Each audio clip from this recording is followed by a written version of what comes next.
Hi, Nick Park here from Evangelical Alliance Ireland, and welcome once again to our weekly video entitled It's Friday but Sunday's Coming. You know, this COVID crisis has been affecting so many people. We've talked a lot about how it's affected churches and church leaders, but it's affected ordinary families and it's affected children. In fact, mental health is a real issue at this time. And if you go to our website, evangelical.ie, you will find there some resources for guiding children and caring for children's mental health at this time, and how both parents and churches can actually get involved in making a difference there. But it's affecting all of us. I've come to realize this week just how much the whole COVID crisis is an emotional amplifier. It takes the things that normally would be stressful and just ramps it up to a much greater volume. We've gone through a crisis in the Park House this week. Now, in terms of what other people have lost this year, it may seem a small thing. We lost a much-loved family pet, a big old English sheepdog that absolutely loved to bits. And those of you that are dog lovers will understand how that can be a painful experience, particularly when the dog is fairly young and you think you've got a few more years to spend with your pet. Me and that dog, we've walked miles together on the roads around our house. But what really took me by surprise was how the emotions that we knew we would feel at the death of a pet became so much stronger and intense because of this crisis we're going through. And that really helped me to understand how COVID is acting as an emotional amplifier. People's sorrow is increased. People's frustration and anger is increased, which is why sometimes we've seen people, even Christians, not reacting well to the current situation, sometimes being extremely angry and being extremely rude and uncivil to each other and other people, for example, through social media. And one of the problems is, I believe, that this COVID crisis is an emotional amplifier. Well, if we find that difficult, if this week I've found that difficult as I hope a rational adult, imagine how difficult it is for our children and our young people. And now imagine how much harder it is for children who don't have normal parental support. You know, I spoke last Saturday at the Pro-Life Campaign's national conference online here in Ireland. And of course, we believe very strongly in pro-life. As an evangelical Christian, I believe that all human life is created in God's image and needs to be valued and needs to be protected. And we often talk when we're talking in that context, we often talk about adoption as a better alternative. But we don't often talk that much about fostering.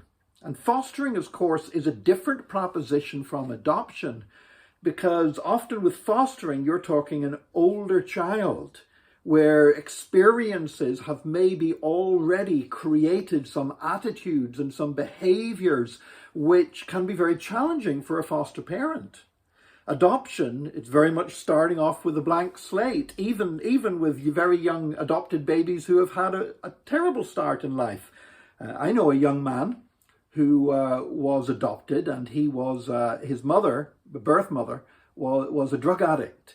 And he was actually born addicted to the drugs his mother had been taking, and for the first few weeks of his life just screamed constantly from the pain that he was in, because his first experience as a newborn baby was recovering from chronic drug addiction and going through withdrawal.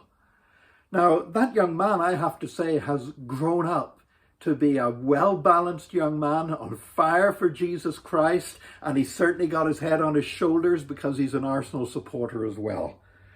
But it can be a greater challenge with fostering, and yet there is this great need.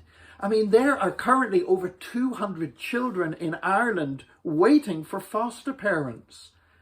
And if this COVID crisis is difficult for the rest of us, many of us who are in settled family networks, how much harder is it for these children? Imagine if Christians would start stepping up to meet that need. Imagine if Christians would feel a call from God to step forward and become foster parents. And imagine if their churches were support centers for them, that they weren't on their own in that venture, but that their church family helped them to provide a family for foster children. Do you know, in Psalm 68 verse 6, God is described as a father to the fatherless, a defender of widows. And then it goes on to say, God sets the lonely in families. And I do believe that that verse can have a very real and a very practical application in Christians acting as foster parents, and in churches supporting and enabling and resourcing those parents as they do that. Well, I want to alert you to a webinar that will be taking place, and this has been organized through Vox magazine, and also with TUSLA, the Child and Family Agency, and a great Christian charity called Home for Good that has been operating for 7 years now in Northern Ireland, promoting Christians to foster and helping local churches to support those Christian parents that make that decision. Well, this webinar is coming up, and it is on Tuesday, the 17th of November at 7:30 p.m. It is an online event, so it needs an Eventbrite registration. If you want to know more about it, there is a link on our evangelical.ie website, but you can also go to Vox Magazine's website, vox.ie /events. But I do recommend this. You know, these children, more than 200 children waiting for a foster family, and they need families who will open up their homes and their hearts.